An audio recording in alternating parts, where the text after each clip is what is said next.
asjadega läheb väga kaua aega, sest et masinad ei mingi pannud masinasse sisse ja hakkad teiste asjadega tegelema. Aga see on käsitöö.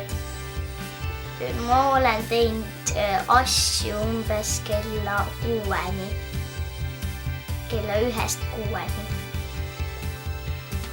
Et see ei ole üldse lihtne töö.